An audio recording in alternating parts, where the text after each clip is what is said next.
This is Pet Life Radio. Let's talk pets.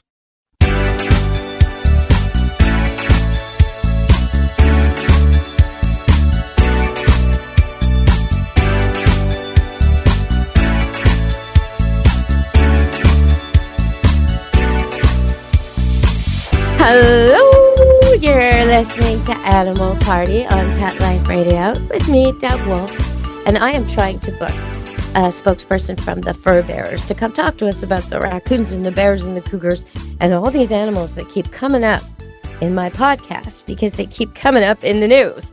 So I am trying to get that expert on, and in a future show, I will have someone representing the fur bearers to talk to us about the details of how we can coexist with these animals better, beyond just putting away your food and your garbage and the usual stuff we hear about. They've got lots to tell us. So we'll have them on a future show. And for now, I wanted to tell you, I've got a bunch of things to talk about today, actually. I want to direct you to my YouTube channel because I've been posting some interesting things out there. And one of the things I posted was the humane, gentle as we could, capture of a raccoon and the relocation of that raccoon. And you get some close-ups of the raccoon's tummy and her nipples and her underbelly. And also most of the footage, she's sitting up and you see her whole body from the top and her face and her head. But you also get to hear her growl, which is very interesting. Anyway, I'd love it if you check that out and saw how you can relocate a pesky raccoon who's killing your chickens without shooting it. You can do that. And we did that. 2 women, Tanisha and I, we did that with the help of her husband, Brad, loading it into the truck. So all that's on YouTube. And of course, we put it to music because I love that song, Rocky Raccoon. Couldn't resist, right? Rocky Raccoon, he came to the coop, hoping to find chicken diner. See, I rewrote the words. So if you want to hear that and see that, check out the YouTube channel. I've also got on there some pretty amazing footage of Penny. And Penny's a chocolate lab, older gal, and she came to stay here, as she has done for years, came to stay here at Camp Good Dog. And one of the staff, Tanisha, said, something's not right. She doesn't look right. I said, what do you mean? She's old. She walks with a limp. She doesn't walk perfectly. No. Something's really not right with this dog. So I came down. We looked at her. No, this is not right. If you notice your dog is not right, if it's just extremely unusual all of a sudden, don't wait. Don't say to yourself, oh, well, we'll see if this resolves by tonight. That's a bad idea. So in Penny's case, this is a bit of a public service announcement here, and so is the video if you look at it on YouTube. In Penny's case, we didn't like the way she was stumbling around. We didn't like the way she looked so confused when that's not normal for her. Yes, she's old. Yeah, she limps, but she does pretty good. And why is she looking so confused? And why is she tripping and falling? And how come it seems like she can't see? So, all right, into the car, into the vet, first appointment, tickety-boo, right there. And she's having a stroke, really. So stay tuned. I'll come back from the break and tell you more about Penny on Animal Party, Pet Life Radio. Take a bite out of your competition. Advertise your business with an ad in Pet Life Radio podcasts and radio shows. There is no other pet-related media that is as large and reaches more pet parents and pet lovers than Pet Life Radio. With over 7 million monthly listeners, Pet Life Radio podcasts are available on all major podcast platforms. And our live radio stream goes out to over 250 million subscribers on iHeartRadio, Odyssey, TuneIn, and other streaming apps. For more information on how you can advertise on the #1 pet podcast and radio network, visit PetLifeRadio.com/advertise today. Let's Talk Pets on PetLifeRadio.com.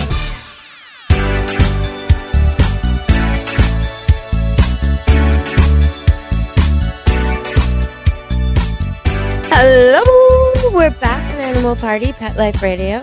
So I get back to the vet, and we unload Penny, and I have to go in and ask someone to carry her, because even though I could probably carry her myself, I don't want to jostle her. She's really confused. She's flailing around my back seat, even though normally she loves the car. And I put her in the back seat on purpose because it's more contained. They were less likely that she would get hurt.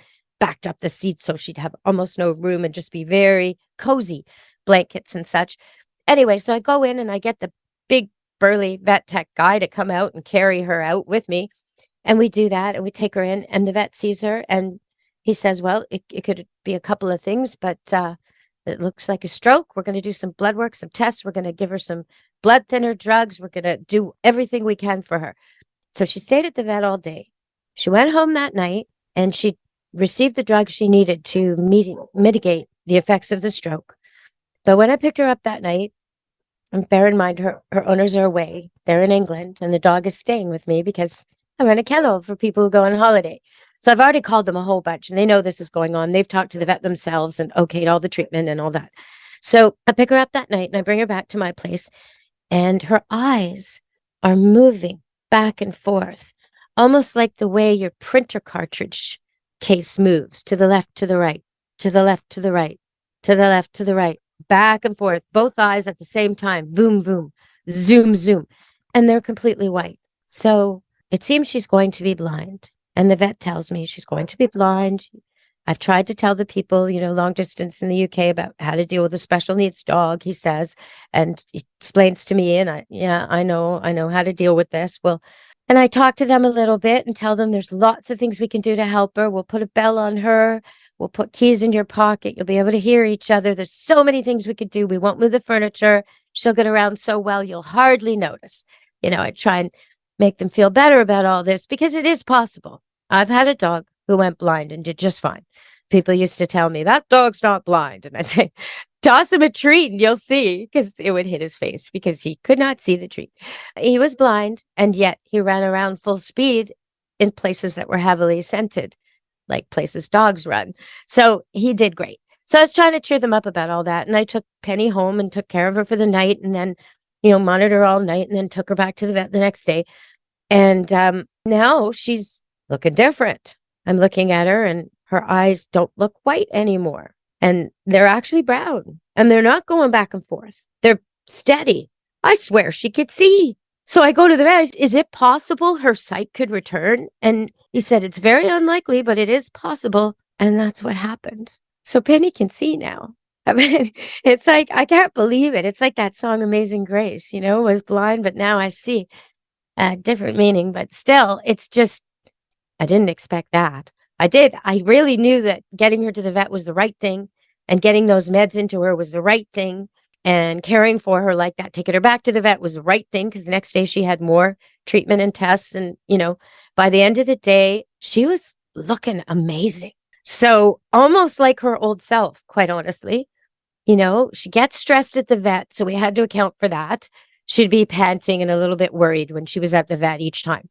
But aside from that, this dog just looks like any other old lab now. So I want to let you all know that, because check out the video. You'll be able to see what a stroking dog looks like. It's not what you think. It's not like a seizuring dog. There's not a lot of shaking or tremoring or anything like that. It's a disoriented sort of a thing. And in Penny's case, she was weak on her right side. So she was stroking on her right side. So she was sort of stumbling on that side occasionally. She would walk a few steps, turn around, walk a few steps, look confused, stumble, walk a few more, look confused, almost like a very drunk person. If you see that, go to the vet right away, because your dog's life, your dog's sight, your dog's mobility relies on it. All right, I'm going to go to break, and we'll talk about some more things after the break. Stay tuned on Animal Party, Pet Life Radio. Molly, here's your dinner. Zeus, that's not your food. Don't let that happen to your precious cat. Elevate your cat's eating experience with the Cat Tree Tray. The Cat Tree Tray keeps your cat's food off the floor and conveniently located on the cat tree. It's the perfect way to eat. It's a beautiful wrought iron tray that easily attaches to your cat tree and keeps dogs and other critters out of your cat's dish. A must for multi-pet households. There's a 6-inch tray for large bowls and a 4-inch tray for smaller bowls. Purchase your Cat Tree Tray today. Go right now to cattreetray.com. That's cattreetray.com. cattreetray.com. Let's talk pets. Let's talk pets On Pet Life Radio. Pet Life Radio. PetLifeRadio.com.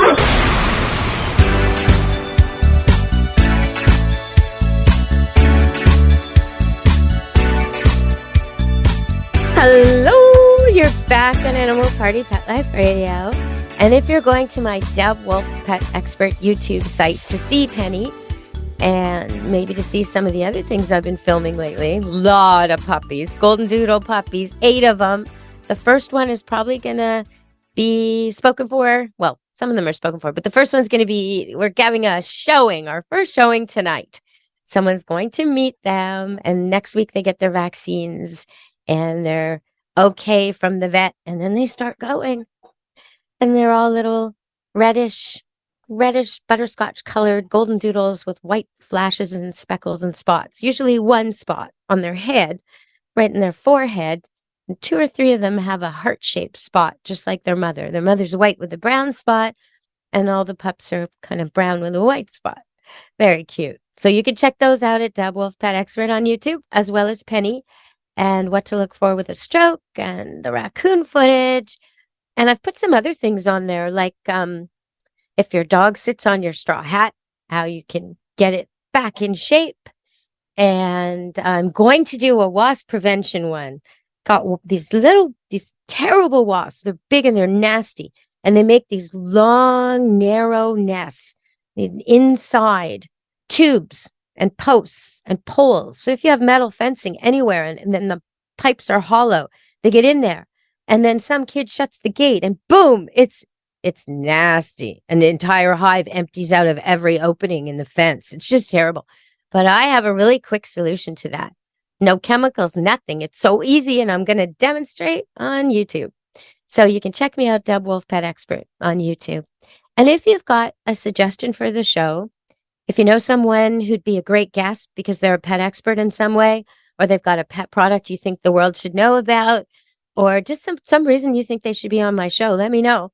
And also, if you've got a question you'd like answered, please, I'd love to get your voice recordings, and you can send them to deb@petliferadio.com. And then we will play them on the air, and I'll answer them on the air, the good ones. So send me good ones. If you're talking about a dog problem or a cat problem, or you're sending me an email about one, I really appreciate it if you give me enough detail.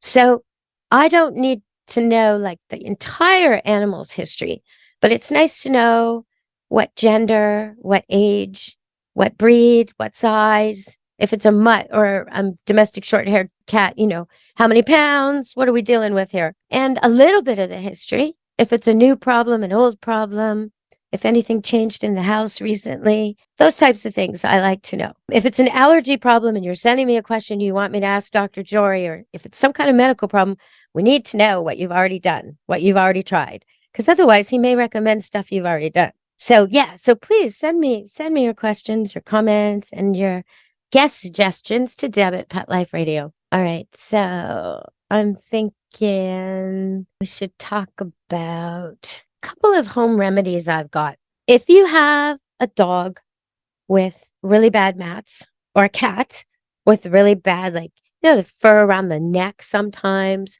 or sometimes it's the armpits, or sometimes it's like the rump, undercarriage kind of groin area where they pee and they poo all in there, the back legs. I'm picturing a cat I did a YouTube video with recently, an older cat, and actually it was well brushed, but very, very furry. And you could see that it would constantly, every couple of weeks, need a really, really good brushing, and every other day, a kind of light brushing in order to maintain this kind of, and this cat was Miss Mew. She's on my YouTube. Anyway, most dogs that have long hair or shaggy hair and don't shed or do shed, grow winter coats, have undercoats, they have these problems. Areas of thick, kind of clumpy, stinky-ish hair.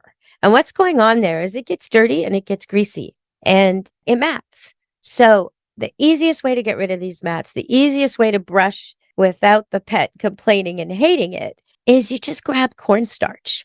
That stuff you buy in the grocery store that bakers use? Cornstarch. You put it in gravy or sauce to make it thicker. That stuff. It's white powder. Feels kind of cool on your fingers. It's a weird textured stuff. Very, very light white powder. Very white and very, very nice to touch, actually. So anyway, you take cornstarch and you just grab a handful of it and you rub it in to the area that's all matted. You can rub it behind the ears. You can rub it in the bum area, whatever. wherever it is. Make sure your dog's dry and you're not doing this in the rain because otherwise it'll turn into like a dough. So you don't want the dog wet. You want the dog very, very dry. You do this, you put it all in there, and then you just brush from the ends first. And then you go a little more to the middle of the hair to the end, and then all the way from the root, from the skin, all the way out. And your dog won't even mind, because what happens is the cornstarch absorbs all the oil and the gunk and the dirt and everything that's making that sticky. And then the hair just slides apart beautifully. So there's one great remedy I'm going to leave you with today. And you know what? You just gave me the idea to make a YouTube video demonstrating that. So I'm going to have to find a matted animal somewhere at the kennel or somewhere and give it a lovely cornstarch brushing sometime soon. So, okay, everybody, I've used up my time today. I'm going to be back on the air in no time. I wanted to tell you all these interesting facts about ospreys. I did, because they're just fascinating animals. And I was talking about them on a previous show when we were talking to John and Kathy about their Airbnb, where you can see ospreys and bears and all this stuff. And I never got to all the facts about the ospreys because they're just fascinating. But I think I'm going to have to leave that for next time. That, and I'm going to talk a little bit about the dogs on My Big Fat Fabulous Life, the TV show. Oh, yeah, there's a poodle. Yes, yes, yes, Goosey the poodle. I see you, Goosey. I totally see you. And now we've got Chester, who became Waldo, the rescue. Very nice, ladies and gentlemen. Now I have a reason to watch that show. All right, everybody. So from me and Pet Life Radio, Deb Wolf, and Animal Party, be good to your animals. Let's Talk Pets, every week on demand, only on PetLifeRadio.com.